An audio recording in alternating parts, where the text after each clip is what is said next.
बच्चों, हमने संबंध और फलन के बारे में पिछले वीडियो में अध्ययन किया है। आज हम तुल्यता संबंध में कुछ हम फिर से रिवाइज कर रहे हैं, जिसको थोड़ा ज़्यादा बच्चे डिटेल से समझेंगे। और जिन बच्चों ने नहीं किया है वो ज़रा इसको वीडियो को ध्यान से देखें और उसको पहले समझ लें, फिर उस हिसाब से नोट्स बनाएं। तो सबसे पहले हम देखते हैं कि तुल्यता संबंध समझने के लिए हमको किन किन बातों को ध्यान रखना है। तो सबसे पहले आता है स्वतुल्य संबंध, रिफ्लेक्सो रिलेशन। तो रिफ्लेक्सो रिलेशन क्या होता है?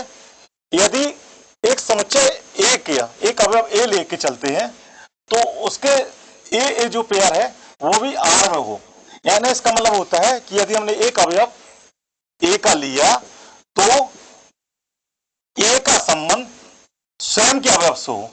ऐसे संबंध जो स्वयं पर लागू होते हो अवयवों पर, तो उसको हम तुल्यता संबंध कहते हैं। अब इसके कोई उदाहरण बता सकता है कि कौन से उदाहरण हो सकते हैं? कौन कौन से उदाहरण है? सबसे पहले जैसे हम ले सर्वाक्षम। सर्वाक्षम तो सर्वाक्षम क्या होता है कि कोई भी त्रिभुज स्वयं का सर्वाक्षम होता है कि नहीं होता है? तो हर समुच्चय त्रिभुज स्वयं का सर्वाक्षम होता है, इसलिए सर्वाक्षम त्रिभुजों का समुच्चय होगा वह रिफ्लेक्सो होगा। दूसरा कोई उदाहरण बता दें। बराबर है,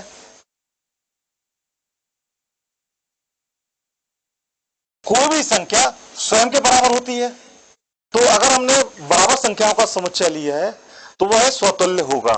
तो और कोई संबंध बताइए। समरूप है,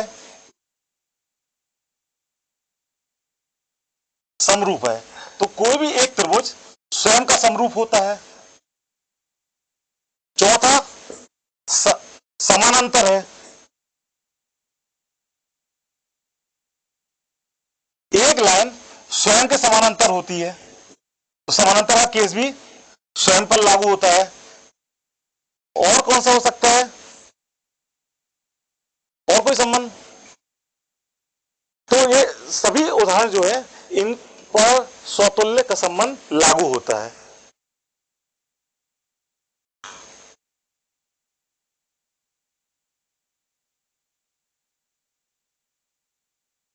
अब हम आते हैं सम्मित संबंध। सम्मित संबंध क्या होता है कि यदि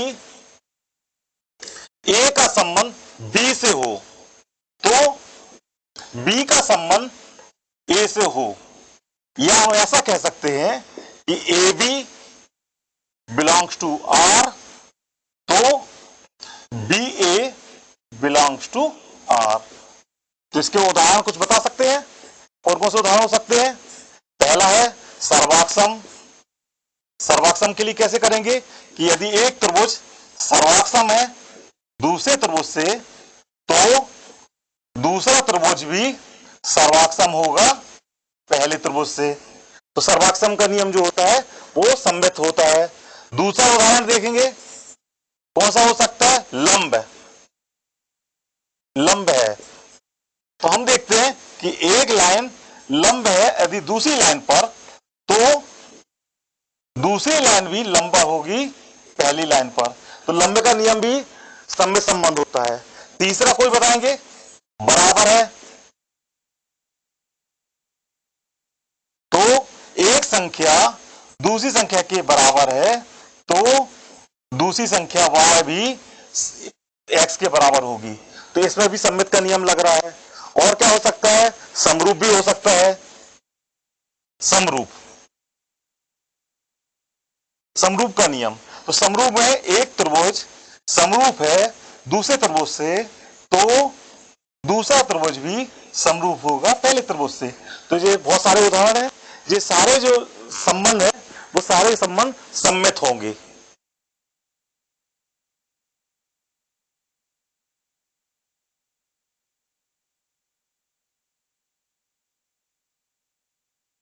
अब आता है तीसरा संबंध, संक्रामक संबंध। संक्रामक संबंध में क्या करते हैं कि यदि ए संबंधित है बी से और बी संबंधित है सी से, तो ए का संबंध सी से भी होना चाहिए। या हम ऐसा कह सकते हैं कि A B belongs to R, B C belongs to R, this employee AC belongs to R. तो ये इस कंडीशन को जो सेटिस्फाई करेगा संबंध में वो संक्रामक संबंध कहलाएगा। अब कोई उदाहरण के बताएंगे कि क्या कौन कौन से उदाहरण हो सकते हैं। पहला वही बताया हमने, कौन सा, सर्वाक्षम। सर्वाक्षम, सर्वाक्षम क्या होता है कि पहला त्रिभुज सर्वाक्षम है दूसरे से, और दूसरा त्रिभुज सर्वाक्षम है तीसरे से, तो पहला त्रिभुज सर्वाक्षम होगा तीसरे से, तो यह संक्रामक संबंध है। और दूसरा उदाहरण क्या हो सकता है, समरूप होगा, बराबर, बराबर कर देखो आप, तो बराबर में क्या होगा, यदि x बराबर y है और y बराबर z है तो x बराबर z, तो यह संबंध भी जो होगा संक्रामक होगा। और कोई उदाहरण बताइए। छोटा है, कौन सा, छोटा है एक जे, तो जैसे हमने बोला कि a संख्या b से छोटी है और b संख्या c से छोटी है, तो a छोटा होगा c से, तो इसमें भी संक्रामक का नियम लगता है। और उदाहरण सोचिए, बड़ा है, यदि a बड़ा है b से, b बड़ा है c से, तो a बड़ा होगा c से। तो ये बहुत सारे उदाहरण हैं, इस तरह के आपको बुक्स में और भी उदाहरण मिल जाएंगे जो कि संक्रामक संबंध को रखते हैं।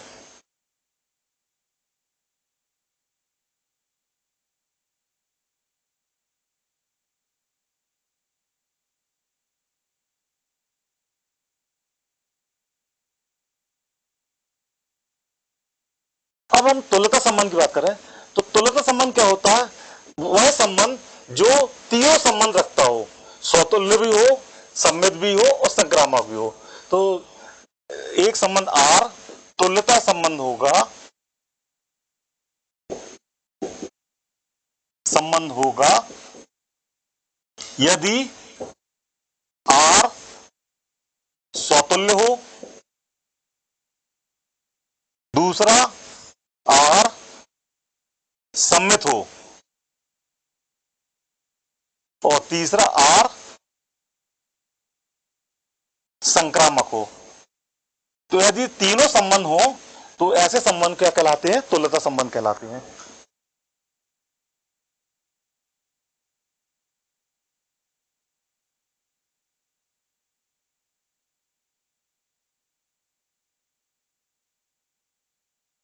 अब हम एक यहां उदाहरण देखेंगे कि यहां पर एक संबंध दिया है R, जिसमें समतल पर त्रिभुजों का समुच्चय है।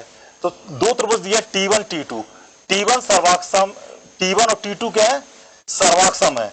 तो यह संबंध हमको तुल्यता दिखाना है। तो आपको हमने इसमें बताया था कि जैसे पहला उदाहरण में कि T1 स्वयं का सर्वाक्षम होता है, स्वयं का सर्वाक्षम है, तो यह स्वतुल्य हो जाएगा। T1 सर्वाक्षम है T2 के और T2 सर्वाक्षम है T1 के, तो इसलिए सम्मित भी हो गया। और T1 सर्वाक्षम है T2 के, T2 सर्वाक्षम है T3 के, तो T1 सर्वाक्षम है T3 के, तो यह संक्रामक भी हो गया। तो यह तीनों संबंध को संतुष्ट करता है, इसलिए यह कौन सा संबंध होगा, तुल्यता संबंध होगा। अब हम दूसरा उदाहरण देखते हैं। यहां पर L क्या है, किसी समतल में स्थित समस्त रेखाओं का समुच्चय है, और संबंध क्या दिया है कि L1 लंब है L2 पर। तो हमको यह दिखाना है कि यह सम्मित तो है लेकिन स्वतुल्य नहीं है और संक्रामक नहीं है। तो हम ये देखते हैं कि मान लो एक लाइन L1 और इस पर लंब है L2, तो यह लंब है, तो L1 लंब है L2 पर, तो L2 भी लंब होगा L1 पर। तो यह सम्मित तो है लेकिन स्वतुल्य नहीं है, क्योंकि एक लाइन स्वयं पर लंब नहीं होती है, इसलिए स्वतुल्य नहीं होगा। और सम्मित संक्रामक देखें, यदि एक लाइन L1 L2 पर लंब है, ये L2 है और ये L1 है, और L2 पर दूसरी लाइन L3 लंब है, तो L3, तो ये L1 और L3 क्या हो जाएंगे, समानांतर। तो L1 और L3 के बीच में क्या संबंध होगा, लंब ना होकर के समानांतर का हो जाएगा, यानी लंब नहीं है, इसलिए ये संबंध जो है संक्रामक भी नहीं है। तो क्या हो जाएगा, यह संबंध सममित है, स्वतुल्य नहीं है और संक्रामक नहीं है।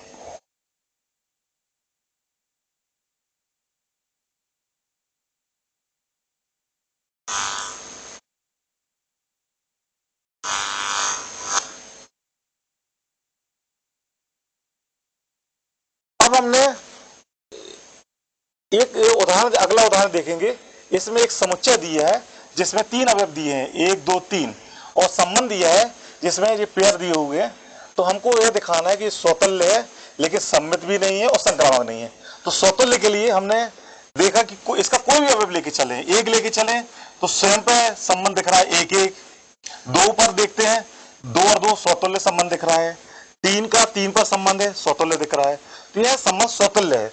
सममित के लिए हमने देखा कि यदि हमने सममित चेक करना है तो 1 और 2 आर में है, लेकिन 2 और 1 हम देखते हैं क्या आर में है क्या, तो हम यहां देखते हैं कि 1 2 तो आर में दिख रहा है, लेकिन 2 और 1 आर में नहीं दिख रहा है, अतः यह संबंध सममित नहीं है। संक्रामक के लिए हम 2 अवयव लेके चलते हैं, 1 2 और 2 2 2 3 लेके चलते हैं, तो ये 2 अवयव जो है आर में है। अब हमको ये चेक करना है कि 1 और 3 क्या आर में है, तो 1 और 3 चेक करो, आर में दिख रहा है क्या, तो 1 और 3 हमको आर के समुच्चय में कहीं नहीं दिख रहा है, अतः यह संबंध जो है संक्रामक नहीं है। तो यह संबंध स्वतुल्य है, सममित नहीं है और संक्रामक नहीं। इसी प्रकार से अगला उदाहरण भी आप लोग ध्यान से पढ़ के इसको करेंगे। तो तीसरा जो अगला उदाहरण है उसमें देखते हैं कि एक संबंध क्या डिफाइन किया गया है कि AB जो है, AB में संख्या 2 का से विभाजित करती है। यह एक संबंध हमको तुल्यता संबंध दिखाना है। तो हम जो देखते हैं, सबसे पहले ये देखेंगे कि क्या A का संबंध A से है क्या, तो हम ये देखते हैं कि 2 का भाग A माइनस A कितना होता है 0, और 0 में 2 का भाग चला जाता है, इसलिए है स्वतुल्य संबंध है। अब हम सममित देखना चाहते हैं, तो यदि A का संबंध B से है, तो A का संबंध B से है, इसका मतलब क्या होगा कि 2 का भाग A माइनस B में जा रहा है और 2 का भाग माइनस A माइनस B में भी जाएगा, इसका मतलब क्या हो जाएगा 2 का भाग B माइनस A में भी जा रहा है, इसका मतलब B का संबंध A से है। तो यह संबंध क्या हो जाएगा, सममित हो जाएगा। अब हमको तीसरा देखना है संक्रामक। तो संक्रामक देखने के लिए हमको यहां देखते हैं कि यदि A का संबंध, हम आगे ऊपर लिख रहा हूं कि A का संबंध B से है और B का संबंध C से है, इसका मतलब क्या हो गया कि 2 का भाग A माइनस B में जा रहा है और 2 का भाग B माइनस C में जा रहा है। तो हम जो देखते हैं कि 2 का भाग इन दोनों संख्या के योग में भी जाएगा, योग में, तो योग में जाएगा तो माइनस B और प्लस B कैंसिल हो गया, तो क्या आ गया 2 का भाग A माइनस C में भी जाएगा, इसका मतलब क्या हो जाएगा A संबंधित है C से।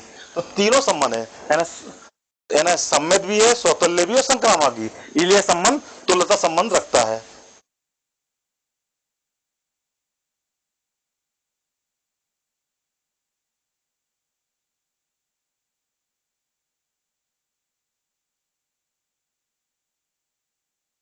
ये बच्चों के लिए होमवर्क है, तो ये एक्सरसाइज के क्वेश्चंस है, इनको आपको सभी को सॉल्व करना है और इसके जो सॉल्यूशन है वो हमको चेक कराएंगे।